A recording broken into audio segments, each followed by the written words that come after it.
Vimos a la contadora Melina Olivera aquí en nuestros estudios. Meli, bienvenida. ¿Cómo estamos? Bien, todo bien. ¿Todo bien?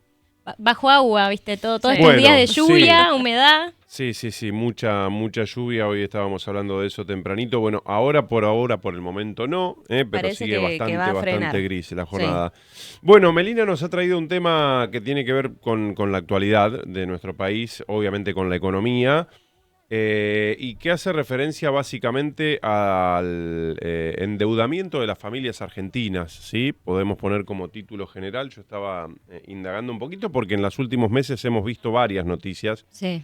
que tienen que ver, Meli, con datos estadísticos que, por ejemplo, que marcan que solo en el último año la morosidad prácticamente se cuadruplicó. Sí. ¿Sí? Es un tema que está bueno que le pongamos ese título, digamos, el endeudamiento de las familias argentinas, porque eso nos da la pauta de que no es un problema individual, privado. Cuando ya algo se torna un problema colectivo, ya es un problema social, es un problema político, es un problema que tiene la economía del país. No estamos hablando de hechos aislados porque cualquiera podría decir, bueno, hay que ver cómo se maneja esta familia, si tiene problemas, pero cuando la cosa se generaliza y vemos datos tan contundentes como estos que se están mostrando, digamos, a través de distintas mediciones, evidentemente hay algo en la economía que no permite que las familias salgan de ese endeudamiento, sino todo lo contrario, que cada vez estén más comprometidas. Sí, y todos tenemos a alguien cercano, si no nosotros mismos, que empezamos a deber impuestos, tasas, la tarjeta de crédito, un préstamo que teníamos en el banco, que ya nos estamos pudiendo afrontar todas esas obligaciones que antes capaz que con un salario, con el ingreso que tenía la familia, lo podía afrontar. Exacto, ahí en redes sociales un chiste que dice que uno piensa que se maneja mal en su economía personal y simplemente compró la comida para comer todos los días. Y ahí me parece que hay un punto en común en las familias, más que nada, en quienes tienen ya hijos a cargo y tal vez más de uno, que simplemente está sobreviviendo y de ahí viene la deuda. Entonces es preocupante también. Sí, el tema de los alimentos es realmente grave y peligroso porque en la desesperación la gente se endeuda para comprar la comida, para ir al supermercado. Claro. Y ahí es donde nosotros decimos la pérdida del poder adquisitivo de los salarios.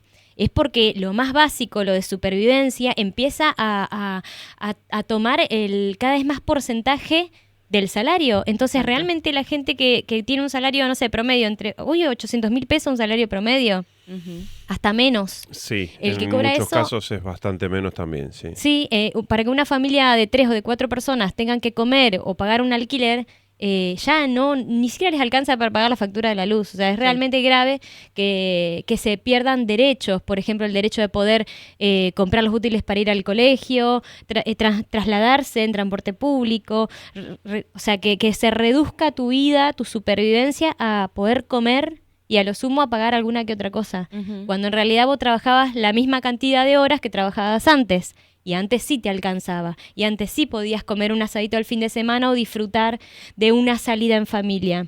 Sí. Eso es lo que nosotros realmente cuando vemos los datos oficiales que publica el INDEC, contrastan tanto y realmente son tan evidentes que nos están mintiendo. Porque ahora también dentro del tema trajimos el informe de la pobreza y de la indigencia y dicen que descendió la pobreza. Ahora estoy haciendo catarsis, pero dicen que descendió la pobreza, es increíble. O sea, a veces cuando camino por la calle y veo por Boulevard, por ejemplo en Santa Fe, me canso de ver familias enteras durmiendo en la vereda. Sí. En todas las cuadras veo gente durmiendo en la calle. Acá en Santo Tomé tenemos jubilados pidiendo en las esquinas. Eso a mí no me pueden venir a decir que hace 5, 6, 10 años se veía. Eso es nuevo. Es nuevo ahora, bueno, se dio en otro momento de la historia también. Sí. Pero cuando nosotros ya vemos que la realidad se nos cae encima, no podemos nosotros darle legitimidad a un dato de indigencia y pobreza donde nos dice que bajó. Sí. Es una cosa de locos. Bueno, entonces el 56,4% de los hogares argentinos tuvo que recurrir al crédito en los últimos 6 meses para pagar lo que decíamos, comida, servicios, alquileres y tarjetas. 6 de cada 10 familias se endeudaron para afrontar gastos cotidianos. Y dentro de ese grupo, 9 de cada 10 familias ya enfrentan dificultades para cumplir con los pagos. Por eso también después vamos a hablar del índice de morosidad que estamos atravesando todos. Más de la mitad de la población no consigue llegar al 20 de cada mes de sus ingresos. Esto fue sacado de un informe que publicó una consultora privada, que es la que mayormente van a ver en las noticias de todos los medios nacionales, porque todos son sacados de las mismas consultoras. Exacto. En cuanto a los principales usos de los préstamos, se concentran gastos cotidianos, pagos de tarjetas y cancelación de otras deudas, lo que confirma, que el endeudamiento se utiliza como un sustituto del salario. Sí. Hay un proceso de 4 etapas que fue identificado, que la mayoría lo deben conocer, que es la caída del poder adquisitivo del salario. Se genera una dificultad para sostener el consumo, al cual venimos acostumbrados a tener. Después se recurre al endeudamiento y después empieza la incapacidad de pagar ese endeudamiento. Ese esquema se repite en la mayoría de los hogares consultados. Los hogares acumulan hoy más de 39 billones de deuda, 32 billones de deuda bancaria y casi 7 billones de deuda no bancaria. Eso a nivel nacional. La diferencia en los montos promedio por hogar son: la deuda bancaria promedia 5.700.000 por familia y la no bancaria se ubica alrededor del 1.200.000. En promedio la gente, está endeudada casi 4 veces el valor de su salario promedio, según su salario promedio del sector registrado, que se toma, a partir de un índice que se llama RIPTE, de enero del 2026. En el 2025 ese promedio era 4.660.000 pesos y en 2023 de apenas 377.000 pesos. Los valores de la deuda. Sí. Sí, hay un cambio importantísimo. Y piensen que las familias se endeudaban en el 2023, está bien que la plata valía otra cosa, pero era 377.000 pesos, que equivalía a 1,43 salarios. O sea, uno estaba desfasado una vez y media, ahora estamos desfasados 4 veces. Uh-huh. Hay un dato que también no hay que dejar pasar, que en los últimos años todas las tecnologías que hay a disposición, los cambios que ha ido dando el sistema financiero en general,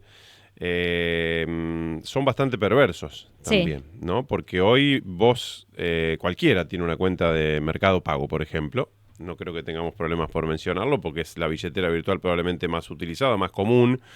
No hace falta abrir una cuenta en un banco, nada. Antes vos, para tener una cuenta bancaria, tenías que hacer cuántos trámites.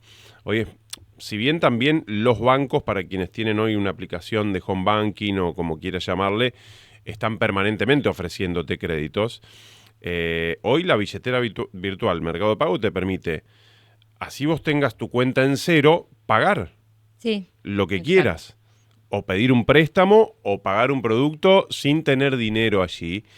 Y claro, es absolutamente perverso, porque hay mucha gente que lo hace porque no tiene alternativa, porque estamos diciendo está comprando alimentos para llevar a su casa, básicamente.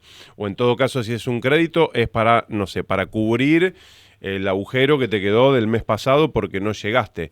Pero todo eso va generando intereses y digo, si bien no es nuevo, a lo mejor con otra metodología, no con todas estas tecnologías que hoy tenemos que son instantáneas a disposición. Vos antes tenías que ir al banco o ir a una financiera, averiguar, presentar un recibo de sueldo, una garantía, pedir un crédito. Hoy esto es todo mucho más laxo. Claro, era un trámite más consultado, más razonado de sacar un préstamo, ¿sí? Y hoy, claro, vos estás en una situación complicada, abrís el celular y te aparece una oferta de tenés el dinero en el acto, en el momento. Digo, son cuestiones que también, yo no sé si pasan por lo que debería ser otro tipo de legislación o no, pero es complejo en ese punto de vista o en ese sentido también el momento que estamos viviendo. Sí. Sí hay manejo hay una situación límite y la gente recurre fácilmente a la plata que viene de las aplicaciones, de las billeteras virtuales. Bueno, de hecho la morosidad en las billeteras virtuales escaló al 25%. Bueno, y en el caso de los bancos, en lo que es la cartera irregular, pasó del 2,7 en enero del 2025 a 10,6 en enero del 2026, casi cuadruplicándose. El deterioro en los productos del banco, por ejemplo, los préstamos personales, la irregularidad trepó del 3,5 al 13%. En las tarjetas de crédito del 2 al 11%. Y en las categorías de otros préstamos, la mora escaló del 10,7 al 31,9%.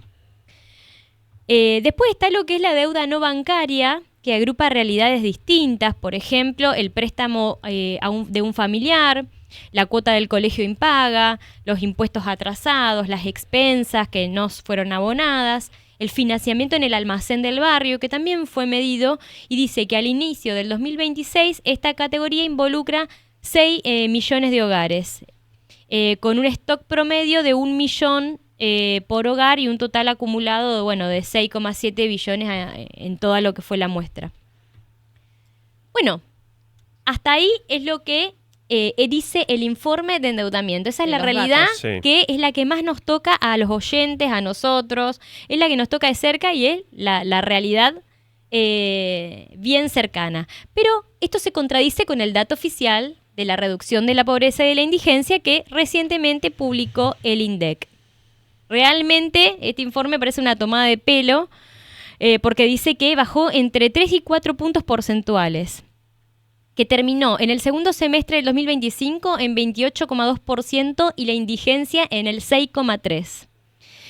El porcentaje de hogares por debajo de la línea de pobreza alcanzó el 21%, que sería el 28% de las personas, y dentro de ese conjunto el 4,8% de los hogares estarían por debajo de la línea de indigencia, lo que significa el 6,3% de las personas. Y acá vamos a ver el tema del salario versus inflación.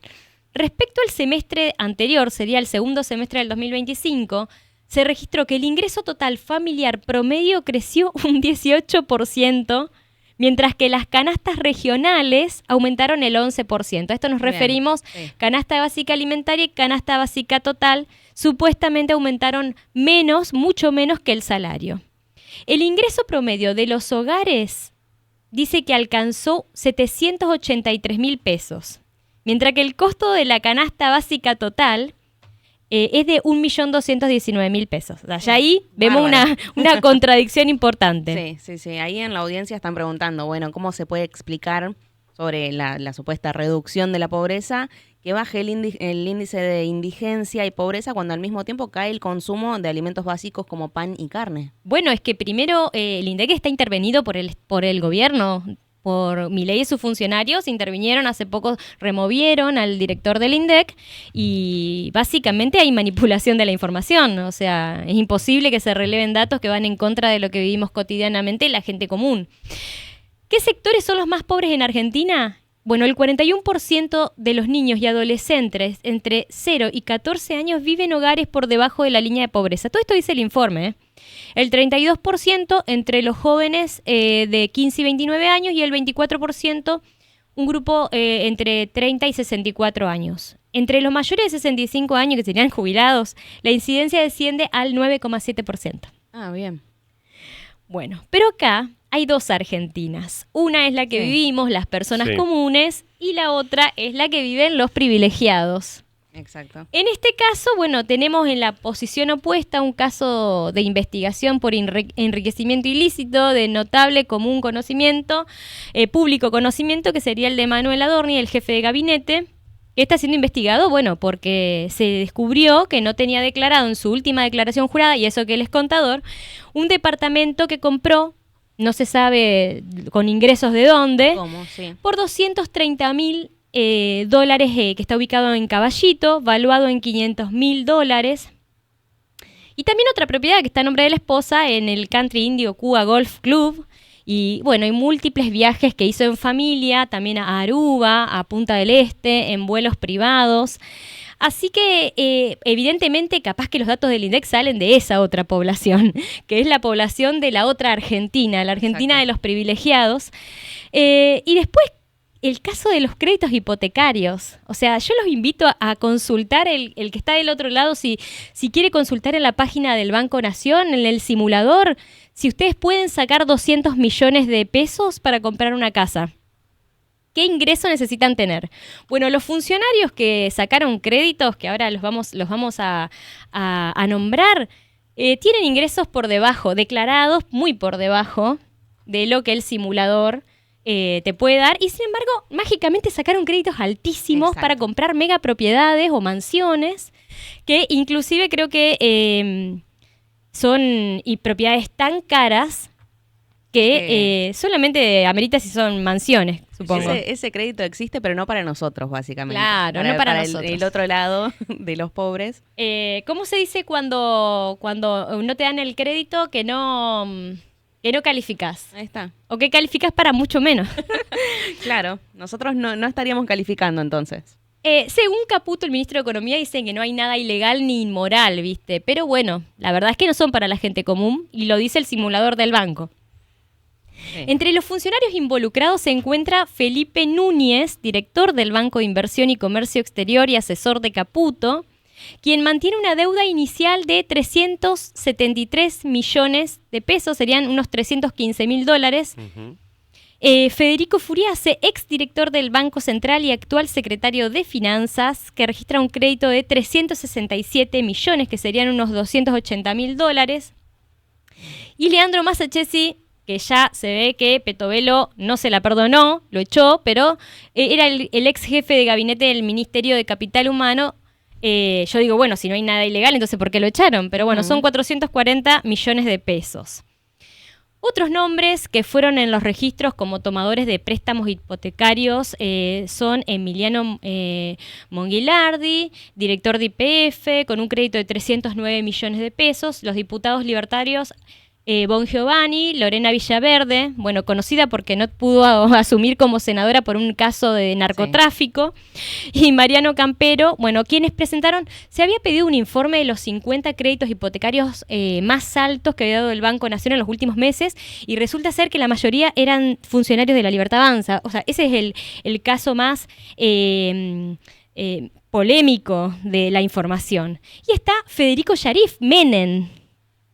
No sé si lo ubican, pero Federico Yarif Menem obtuvo un crédito del Banco Nación por 357 millones de pesos. ¿Pero quién es? Es el sobrino de Martín y Lule Menem, que tiene 24 años, que tuvo su primer trabajo en blanco en el 2024 en el Congreso como secretario de su tío, Martín Menem, con un salario de 2 millones de pesos en enero del 2024. O sea, imagínense cobrar 2 millones de pesos y que te den 357 millones de pesos de crédito hipotecario. Sí. A pesar de los ajustes, bueno, de los ajustes estatales, logró el préstamo que pidió con su poca experiencia laboral y con su poca trayectoria laboral.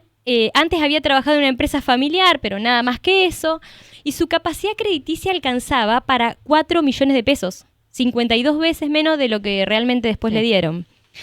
Entonces, ¿qué quiero decir con esto? Mientras muchos de nosotros nos endeudamos para comer, somos los que hacemos el esfuerzo, los funcionarios de gobierno de la Libertad Avanza se autoprueban créditos del Banco a Nación altísimos, a los cuales no puede acceder la gente común y está comprobado, pero además son créditos que no creo que los pague nadie. Después habría que investigar, pero son créditos tan altos, ya de movida al que echaron a Massachesi, creo que ya si no tiene trabajo no lo va a poder pagar. Sí, ya está. Si está desempleado, ¿cómo devuelves 300 y pico de millones? Tremendo. Bueno, esas son un poco las noticias, la opinión, la actualidad y la economía para la columna de hoy. Sí, bueno. Yo creo que son cosas que nos atraviesan a todos en la realidad de cada día, en la deuda para comer. Pero bueno, tenemos algunos mensajitos para leer también que quedaron ahí pendientes. Dice Carlos, depende el INDEC qué parámetros toman para medir la pobreza. Piensen cuánto sale la canasta básica y los precios de Cava, Provincia de Buenos Aires y Santa Fe no son los mismos costos. No, pero varía muy poco, está por región, lo sacan por región, los informes técnicos del INDEC hacen el análisis por región, toman una muestra de productos, pero igual la variación es muy poca, digamos, no es tampoco que O sea, hay diferencia en los precios, Sí. pero no es que cambia mucho el índice tampoco. Bien, y Sí. tenemos, perdón, No, querías, dale. Esteban dice, Mercado Pago es un prestamista con intereses elevadísimos, y por otro lado también dice, 1.240 funcionarios obtuvieron esos créditos millonarios de Sí. los que hablábamos. Sí. Lo más llamativo es que no sé, no parece la gente tan escandalizada, ¿no? Como ha ocurrido durante los últimos años, a lo mejor cuando el gobierno representaba otro signo político. Sí. Estas cosas son realmente escandalosas. De hecho, a propósito del dato de la pobreza que se conoció sobre el cierre de la semana pasada, la Universidad Católica con el Observatorio de la Deuda Social fue muy clara y contundente, hablando de que los datos son ficticios. Quizá no haciendo referencia a una manipulación de los datos, pero sí planteando que hay distorsiones por el método de medición que hay. La verdad es que uno se pregunta hacia dónde vamos, ¿no? Con todo esto es muy difícil, porque así como planteamos, y con hechos que incluso la justicia ahora está investigando y que va profundizando y que va avanzando, que ya están sobre la mesa, ¿no? No sé si te queda algo, Meli, para decir a todo esto que venimos planteando, que como vos decías, tiene que ver con una cuestión muy coyuntural de lo que está pasando con los argentinos, de lo que nos está pasando en este momento. Sí, en realidad lo que quiero decir es que no necesariamente uno tiene que ser de un partido político o ser de otro o polarizar en ese sentido. Solamente tratar de razonar la realidad, de ver cómo es la realidad más cercana que cada uno está viviendo y de poder elegir a su favor y no en su contra, digamos. Ujú. Hoy estábamos hablando con Dana la problemática de los estudiantes que muchas veces que alquilan acá en Santa Fe porque son de algún pueblo y tienen que rescindir el contrato y dejar de estudiar. O sea, se va dando toda una problemática que, como yo dije al principio, cuando deja de ser individual y se torna colectiva, es porque algo malo nos está pasando, que se refleja en la casta política. Esta casta, la de ahora, son todos Menem, o sea, que el que me venga a decir que esto no es casta me está mintiendo. Pero más allá de eso, es una realidad política que la comunidad empieza a sufrir las consecuencias, y estas consecuencias a veces demoran en revertirse capaz que 5 o 10 años, porque esos chicos que dejan de estudiar hoy probablemente no vuelvan a ser parte de la comunidad educativa dentro de 4 o 5 años. Exactamente, sí, hasta que se estabilice todo, y eso lleva tiempo, es un proceso. Es Muy fácil largo. destruir y es muy difícil a veces volver a construir, sí. Bueno, Meli, muchas gracias. Bueno, gracias te a esperamos la ustedes. semana